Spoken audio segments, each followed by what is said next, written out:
Hi, I'm Bree, and today I am cooking a chocolate cake from my grandma's recipes box. And it's a pretty old recipe. I'm going to just zoom in. I do put all the recipes I make in the description box, so I'll type this up and put it down here. This cake is interesting. It doesn't have any eggs in it from reading the directions. And it says to just make it in the pan. So it's quite interesting because normally you got to get out a bowl and then mix it all up and put lots of other ingredients. So I think we're going to have a lot of fun making this cake and trying it out. So first off, it says to sift together into an ungreased baking pan flour, sugar, cocoa, salt, and baking soda. It says to use cake flour preferred, but I don't have cake flour, so I'm just using regular flour. I don't know what size pan to use, so I think I'm going to use these pans because the ingredients seem small. I'm debating about using this one, but I'm going to go with these pans because I think it's a smaller cake. And it says to bake it for a half an hour. So I'm hoping this is the right call here. If not, I guess you're gonna learn with me. So the first thing to do is to sift together the flour, the sugar, cocoa, salt, and baking soda. So I'm gonna get 1.5 cups of flour. And this is just a sifting tool I bought at Walmart. It's super cheap. Really easy to use, and it says to ungrease this. So I'm having a hard time doing that, but we're gonna just see if that works. So 1.5 cups, and then we need a cup of sugar.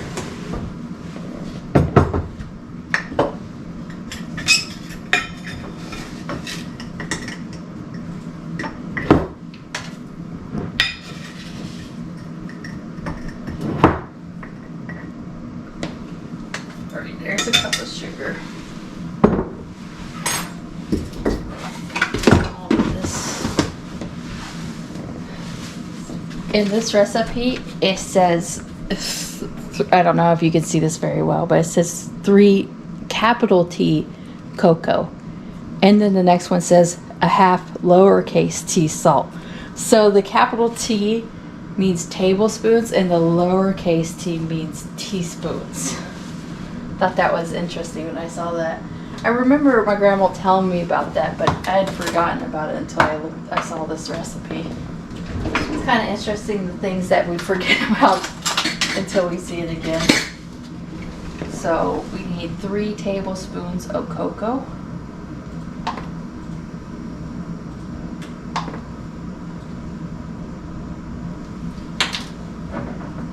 And a half teaspoon of salt.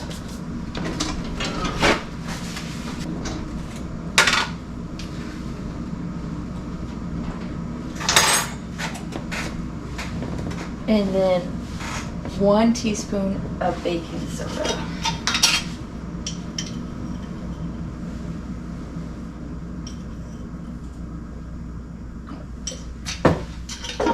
And that's it for the dry ingredients. So let's see if I can sift this together while putting it over the pan. Oh, maybe not. Well, that wasn't too bad. Okay, so the next direction says to make 3 indentations into the mixtures. 2 small ones and one long one. Okay, so we're gonna make 2 small ones. Maybe we're gonna make a smiley face or just a sad face, and 1 long one. Now it's a face. Bring you in and try to see if you can see the face. See the face I made? I don't know. Hopefully that worked. All right, it says place 1 teaspoon of vanilla in 1 indentation.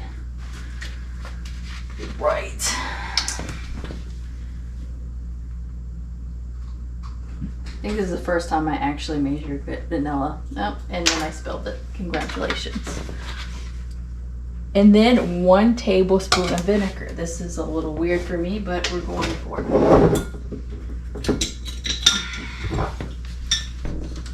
I guess this is why we don't have eggs. I'm not sure. 1 tablespoon of vinegar. And then it says, in the long indentation, place 6 tablespoons of salad oil. Well, I decided that meant olive oil for me because I'm not sure. So anything you want to put on a salad, I guess go for it. So that's 2, 3,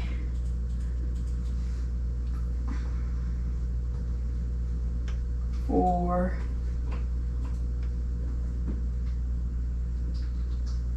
5, and 6 in there. All right, and then it says pour 1 cup of cold water on the oil. Well, that's not gonna work out for me.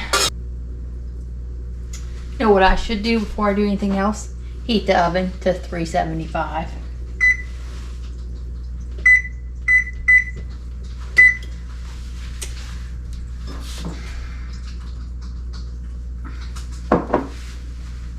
Okay, so we got the 1 cup of cold water and get this all wet on the oil. All right, spilling everywhere. And then it says blend mixture with a fork. Do not beat. All right, here we go. Going to blend that up. So it's just gentle. Looks like I chose the right size pan for this. I know, like in the Depression era, they would just make small cakes if they ever had one. So that's why I chose this one. That's where I'm thinking this recipe came from.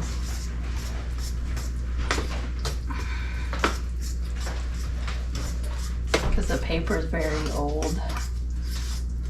And it looks like they probably retyped it up with a typewriter. Probably because they enjoyed it. Do not beat, just mix. Trying not to overly beat it or anything. Looks nice. It smells delicious for a cake. And really, it's really easy to put together. So if this tastes as delicious as it smells and it doesn't stick to my pan, this is gonna be my new favorite cake. Okay, it says bake in the oven for a half an hour at 375 degrees. So that's what I'm gonna do. And I'm gonna come back to you and show you what it looks like when it's done.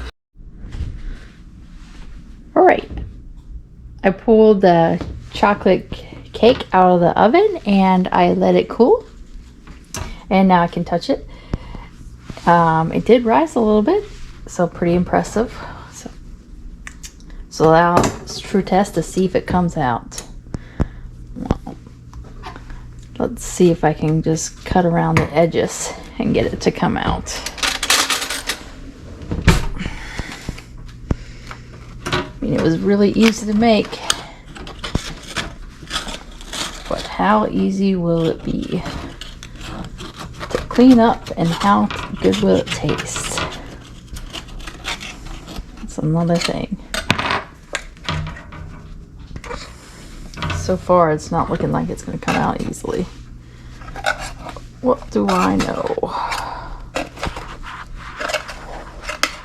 Seems pretty stuck.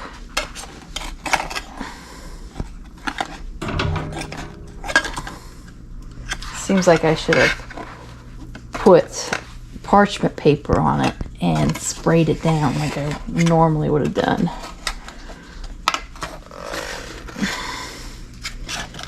See if I can get it out.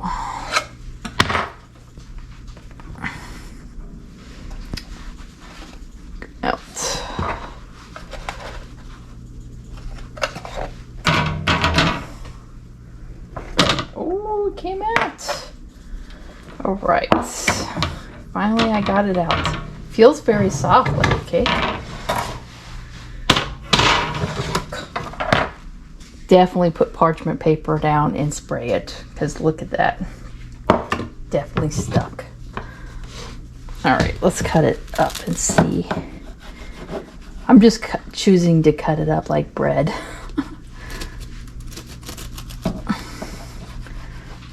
See inside of it.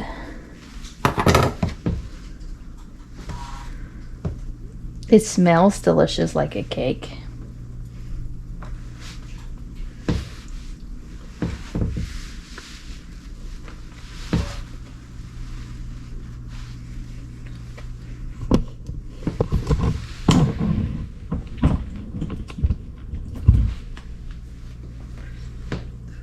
So it's a pretty good cake. I mean, it's not the best cake I ever had, but it's definitely not the worst cake. And for how easy it is to make, it's very good. Like, I could see myself the next time putting chocolate chips in it, and that would just make it amazing. And it's not overly sweet. It's just right for like the chocolate balance for the cake. And it's soft and fluffy. It's not like a dense cake either, which is surprising considering the ingredients. I think I'm going to, I don't know whether I want to put an icing on this cake or not, so that's what I'm debating. But it is very delicious, so definitely try it. I recommend next time, if you were trying this, just to make sure you're really mixing it up really well. The directions said don't beat it, so I didn't. And you can see at the bottom of the pan, it didn't get all the way mixed at the bottom. So that would be another thing to do next time, would be to mix it up really well as well. Besides parchment paper, spraying it down and making sure it doesn't stick to the pan. All right, well, I want to thank you for watching. I hope you guys have a wonderful day.